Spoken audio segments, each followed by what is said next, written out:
가이사라 빌립보에서. 자, 지도에 보시면 가이사라 빌립보 여기 이렇게 갈릴리 바다가 있으면 이 위쪽으로 이렇게 있는 도시가 바로 이 가이사라 빌립보 도시예요. 이 가이사라 빌립보라는 곳이 어떤 곳이냐면요. 조금 더 이 지도를 보면 더 알 수 있을 것 같아요. 갈릴리 호수, 갈릴리 바다입니다. 북방으로부터 한 40km 떨어진 지점. 이게 바로 이곳에 가이사라 빌립보가 있습니다.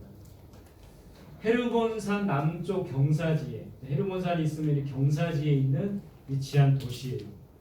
그러니까 이 헤르몬산이 있기 때문에 비교적 물이 풍부하니까 어떻겠어요? 아름답고 풍요로운 지역입니다. 그러니까 농사도 물이 많은 곳에 이스라엘 가보신 분들은 아무도 안 가보시나? 네, 가보신 분들 있네요. 물이 풍부하지가 않아요. 근데 물이 풍부한 곳에 농사나 목축업이 활발할 수밖에 없는 것이죠. 그래서 아름답고 풍요로운 도시 가이사라 빌립보입니다. 이 가이사라 빌립보, 왜 이 이름을 가이사라 빌립보라 했냐면 로마 황제 가이사가 헤롯 대왕에게 하사한 도시이기 때문에 이름이 가이사의 이름을 따서 가이사라 빌립보입니다. 이 도시는 헤롯 빌립 2세가 황제를 기리기 위해서 또 이 도시를 재건했던 그런 이야기도, 역사적인 이야기가 있습니다. 여러분, 헤롯, 제가 한번 지난번에 말씀드렸는데 헤롯이라는 이름이 굉장히 헷갈려요. 그래서 헤롯 그 일가의 시조가 되는 헤롯 대왕이 있고 쭉 아들들이 있어요. 헤롯 2세, 헤롯 빌립보 2세.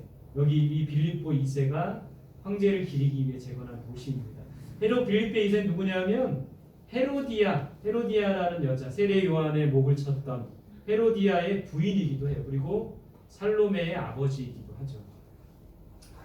이 가이사라 빌립보는 헬라 문화와 로마 문명의 중심지였어요. 그림과 같이 헬라, 그리스 신전들이 있었던 그런 유적들이 있습니다. 그리고 로마 건축물들도 굉장히 발달했어요. 가이사라 빌립보는 헬라와 로마 문명이 함께하는 그런 아주 크고 그런 풍부한 도시였다는 거예요. 대부분 이 가이사라 빌립보에는 이방인들이 거주했어요. 이방인 고넬료의 모습인데 이방인들, 로마 사람들, 헬라 사람들이 주로 이 가이사라 빌립보에 거주하고 있었습니다. 자, 이런 도시에서 예수님은 제자들에게 무엇을 물어보셨습니까? 마가복음 8장 27절이에요. 같이 볼게요. 시작. 예수와 제자들이 빌립보 가이사라 여러 마을로 나가실새 길에서 제자들에게 물어 이르시되 사람들이 나를 누구라고 하느냐? 뭐라고 물어보셨습니까? 제자들에게. 사람들이 나를 누구라 하느냐? 이 질문에 대한 제자들의 대답은 뭐예요? 어떤 사람들은 세례 요한이라고 합니다. 세례 요한은 이미 죽었죠. 세례 요한이라고도 합니다. 또 어떤 사람들은 엘리야라고도 합니다. 구약 시대에 보면 병거 타고 하늘로 올라갔던 여러 가지 많은 이적을 일으켰던, 또 엘리야 하면 유명한 게 뭐가 있습니까? 바알과 아세라 선지자 850명과 대결을 벌여서 이겼던 엘리야라고 합니다. 그러니까 예수님의 어떤 행적이나 기적을 나타내는 모습을 보고 세례 요한이라고도 하고 또는 엘리야 선지자라고도 하는 그런 사람들의 이야기가 있는 거예요.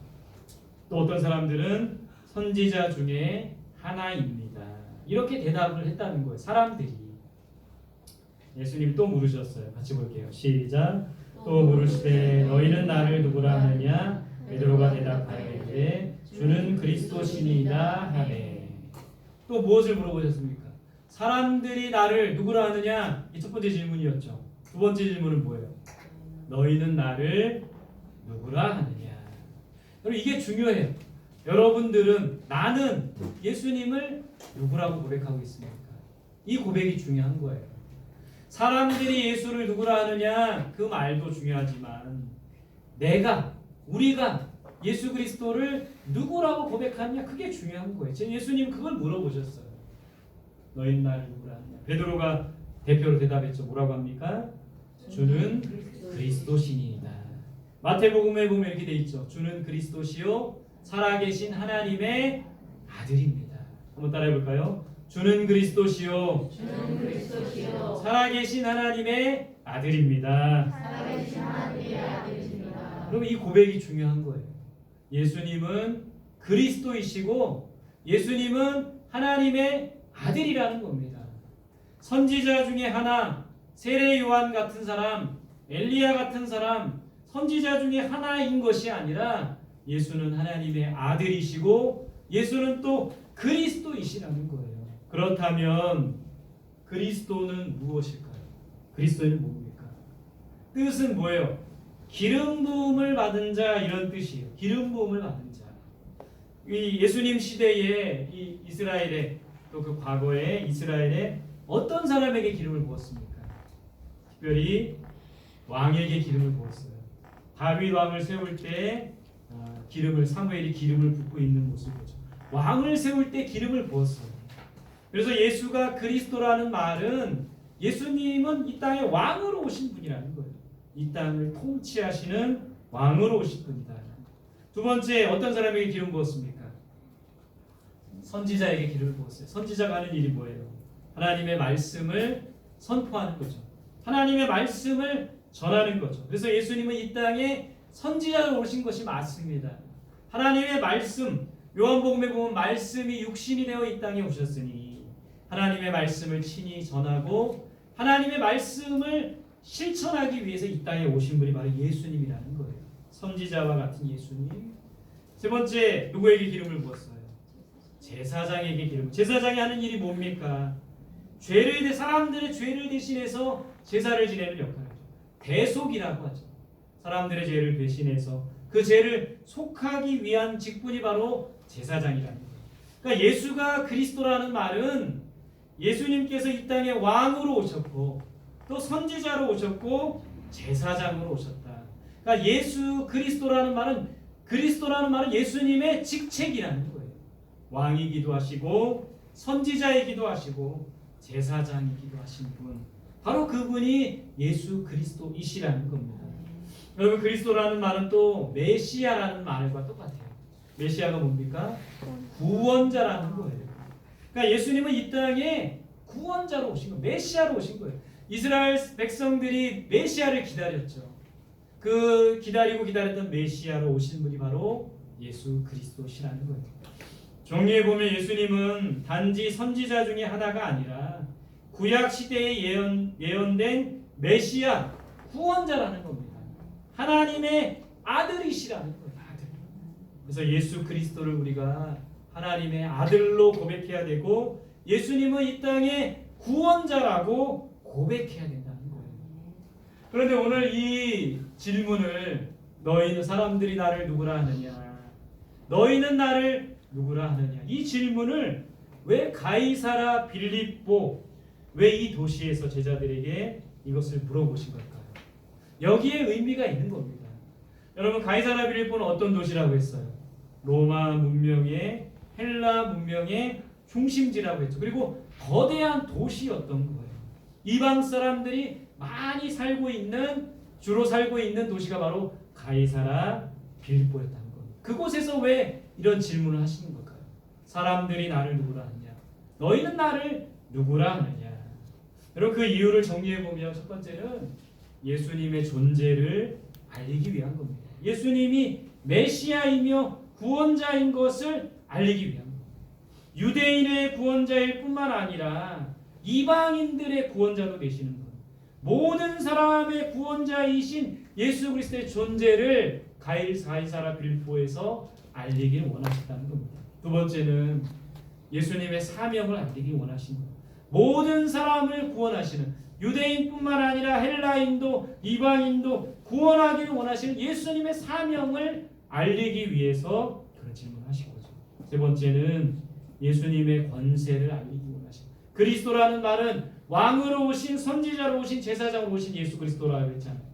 예수님이 이 땅에 왕으로 오셨다는 것을 이 가이사라 빌립보에 알리려는 겁니다. 로마의 황제 가이사가 헤로데 왕에게 하사한 도시지만 이 이스라엘의 어느 도시보다도 황제의 영향력이 컸던 가이사라 빌립보였지만 이곳에서 참된 왕이 하나님 예수 그리스도라는 것을 알리기 위해서 바로 이런 질문을 하셨다는 겁니다. 여러분 예수님께서 예루살렘에 입성하실 때 사람들이 종려나무 가지를 흔들며 이런 고백을 했죠. 호산나 다윗의 자손으로 오시는 이여 호산나 그의 이름을 높이라. 왕으로 오신 예수 그리스도를 높인 겁니다. 황제의 영향력이 가장 큰 도시 가이사라 빌립보에서 만왕의 왕이시고 이 땅을 다스리시는 분이 오직 예수 그리스도라는 것을 알리기 위해서 바로 이런 질문을 하셨다는 거예요. 자, 이 질문을 하고 나서 예수님이 또 말씀하십니다. 같이 볼게요. 31절 시작. 인자가 많은 고난을 받고 장로들과 대제사장들과 서기관들에게 버림받아 죽임을 당하고 사흘 만에 살아나야 할 것을 이로써 그들에게 가르치시되. 자, 한번 여러분 한번 상상을 한번 해보세요. 지금 사는 예수님과 그의 제자들 한번 차림새나 그들의 행색을 한번 보세요. 가이사라 빌립보 이방인들이 많이 거주하니까 그러니까 예를 들어 이런 거예요. 우리가 촌 사람들이 우리 청주는 도시지만 저 촌에 있는 사람들이 멋지게 이제 허름한 옷을 입고 저 서울 도시 한가운데 서는 겁니다. 서울 도시보다 더 저기 미국의 뉴욕 앞에 딱 서는 거예요. 딱 서가지고 사람들이 나를 누구라 하느냐, 너희는 나를 누구라 하느냐 그렇게 질문을 하고 있는 거예요. 여러분 지금 오늘 이런 상황입니다. 그래서 예수님이 이 도시의 이 세계를 다스리는 분은 로마 황제 가이사가 아니고 예수 그리스도 나다 이걸 가르치고 있는 거잖아요. 그죠? 근데 그렇게까지 했으면 이 제자들의 마음속에 어떤 마음이 들까요? 우리가 따르는 예수님 정말 대단하신 분이야. 이런 마음이 이런 자긍심이 일어나지 않았겠습니까? 근데 거기까지 하면 딱 좋았을 텐데 항상 이 성경에 보면 예수님은 거기까지만 하시면 좋은데 인간적인 면에서는 더 나아가고 계시는 겁니다. 31절에 뭐라고 하세요? 인자가 고난을 받을 것이다. 이런 얘기를 제자들이 뭐하러 이런 얘기를 하시는지 그냥 내가 왕이고 이 세상을 다스리시는 메시아다까지만 얘기하면 좋은데 인자는 나는 고난을 받을 것이다. 이런 얘기를 하고 있는 거예요. 장로들과 대제사장들과 서기관들에게 버림을 받을 것이다. 왜 이런 얘기를 하십니까? 그리고 십자가에서 죽임을 당할 것이다. 예수 그리스도의 순환과 십자가의 죽음을 말씀하고 계시는 겁니다. 그리고 사흘 만에 다시 살아날 것이다. 부활도 알리셨다. 아마 이 제자들의 귀 속에는 부활이라는 단어, 다시 살아나는 단어라는 단어는 생각 안 났을 거예요. 뭐만 생각나는 겁니까? 고난받을 것이다. 대제사장들과 서기관들과 바리새인들에게 버림받을 것이다. 죽임당할 것이다. 이 단어만 제자들의 귀에 꽂혔을 거예요. 부활, 다시 살아난다. 이 말은 아마 들리지 않았을지도 모릅니다. 왜 이런 것을 제자들에게 말씀하고 계신 걸까요? 도대체 예수님은 이 세상을 정복하기 위해 왕으로 오신 분이신데 왜 이런 이야기를 하고 있는 거예요? 여러분 예수님은 우리가 제자들이 성경에 보면 예수님을 많이 오해하는 게 이 세상의 왕으로 오셨지만 무엇으로 이 세상을 통치하고 계신 겁니까?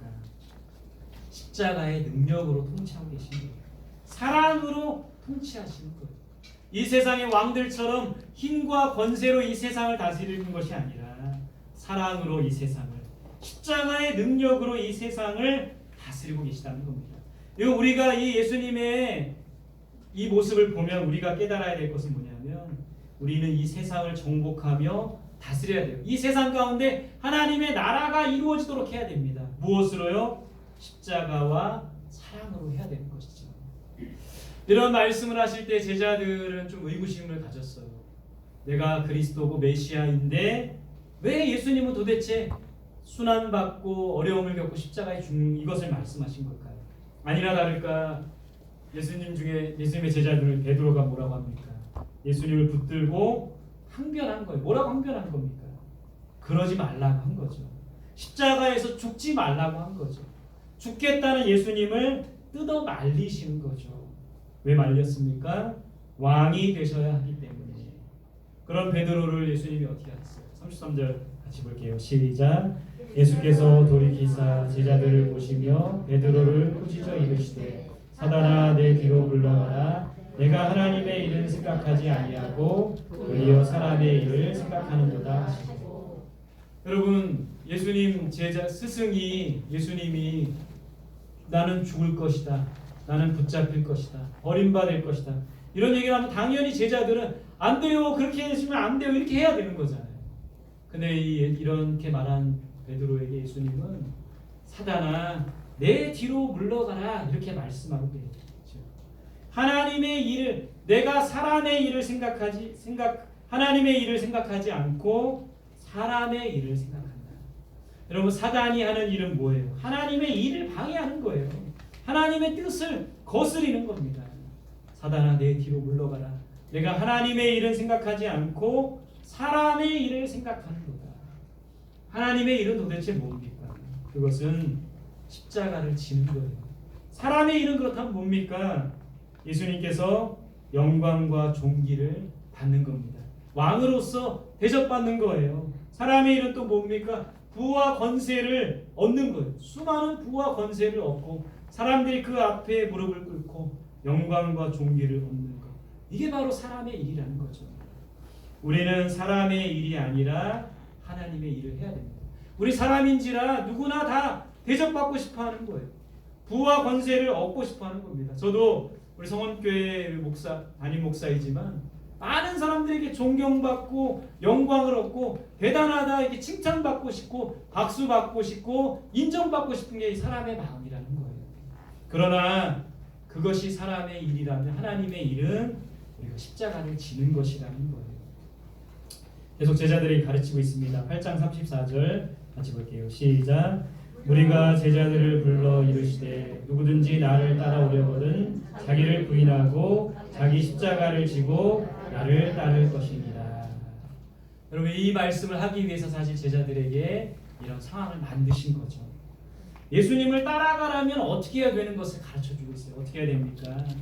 먼저는 자기를 부인하래요. 이 말은 뭐냐면 자기를 버리라는 거예요. 나를 버려야 합니다. 우리가 진정으로 예수님을 따르기 위해서는 나를 버려야 돼요. 내 자존심을 버려야 합니다. 내 이기심을 버려야 합니다. 내 욕심을 버려야 합니다. 나를 버릴 때 오로지 예수 그리스도를 따를 수가 있는 거예요. 두 번째, 자기 십자가를 지고 나를 버리고 십자가를 진다는 것은 십자가에서 죽는 거예요. 예수님처럼 십자가에서 나를 죽일 때 예수님 언제 따를 수 있는 거예요. 그리고 나서 나를 따를 것이니라. 여러분 그림에 보면 우리 부자 청년이 예수님께 나왔죠. 영생에 대한 질문을 했죠. 근데 부자 청년은 예수님을 따르지 않고 돌아갑니다. 왜 돌아갔어요? 무엇이 많아서? 재물이 많아서 이렇게 돼 있어요. 우리가 많이 갖고 있으면 나를 버리지 않으면 내 욕심을 내려놓지 않으면 예수 그리스도를 온전히 따를 수가 없는 겁니다. 나를 버려야 돼요. 나를 십자가에 못 박을 때 예수 그리스도를 온전히 따를 수가 있는 거예요. 8장 35절입니다. 같이 볼게요. 시작. 누구든지 자기 목숨을 구원하고자 하면 잃을 것이요 누구든지 나와 복음을 위하여 자기 목숨을 잃으면 구원합니다. 내 목숨 구하지 말고 나를 위해 살지 말고 여러분 우리는 나를 위해 사는 사람들이 아닙니다. 무엇을 위해 살아야 돼요? 누굴 위해 살아야 돼요? 예수님과 복음을 위해 살아야 합니다. 이런 책이 있어요. 복음에 미치다. 한국에 온 수많은 한국 초기에 온 선교사님들의 이야기예요. 한국을 사랑했습니다. 죽도록 사랑했습니다. 조선인보다 더 조선을 사랑했습니다. 수많은 선교사님들이 훌륭한 분들이고 많이 배우고 박사들이고 많이 배운 분들이지만 이분들이 자신의 부와 권세와 명예를 다 내려놓고 이 조선 땅에 올 수 있었던 것은 바로 예수님과 복음을 위해 살았던 복음에 미친 사람들이었기 때문에 가능했다라는 거예요. 우리는 나를 위해 사는 사람들이 아니라 예수님과 복음을 위해 사는 사람들이 되어야 합니다. 오늘 우리가 말씀을 정리해 보면서 예수님의 제자가 되려면 어떻게 해야 되는가? 오늘 가이사랴 빌립보에서 사람들이 나를 누구라 하느냐? 너희가 나를 누구라 하느냐? 우리가 예수 그리스도를 올바로 고백하며 그분을 알아야 돼요. 그리고 예수님의 제자가 되려면 어떻게 해야 됩니까? 오늘 말씀을 정리해 봅니다. 첫 번째는 따라합시다. 나를 버려야 한다. 내 욕심, 내 이기심, 내 자존심. 나를 버릴 때 오직 예수 그리스도를 따르는 제자가 될 수 있는 거예요. 나를 버릴 수 있는 우리 성원교회 성도들이 되시기를 바랍니다. 자, 두 번째 따라합시다. 십자가의 삶을 살아야 한다. 갈라디아서 2장 20절이죠. 내가 그리스도와 함께 십자가에 못 박혔나니 그런즉 이제는 내가 사는 것이 아니요 내 안에 그리스도께서 사시는 것이다. 여러분, 나는 죽고 예수가 내 안에 사는 삶, 그게 바로 이 십자가의 삶이라는 거예요. 날마다 우리는 죽어야 됩니다. 그리고 내 안에 예수 그리스도께서 사실 때 온전히 십자가의 삶을 살고 예수의 제자가 되는 삶을 살 수 있는 거예요. 마지막 세 번째 따라합시다. 복음을 위해 살아야 한다.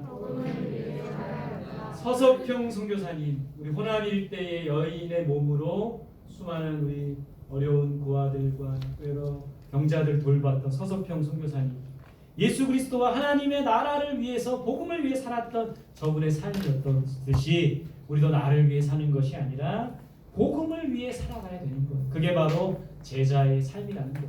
2021년 현대를 살아가고 있는 우리들이지만 나를 위해 사는 것이 아니라 예수 그리스도와 복음을 위해 살아가는 우리들이 돼야 되는 거예요. 십자가의 삶을 살아야 되는 겁니다. 예수님처럼 나를 버려야 되는 거예요. 그것이 바로 진정한 제자의 삶인 것을 믿고 우리도 그렇게 살아가는 성원교회 성도들이 되시기를 간절히 소망합니다. 할렐루야.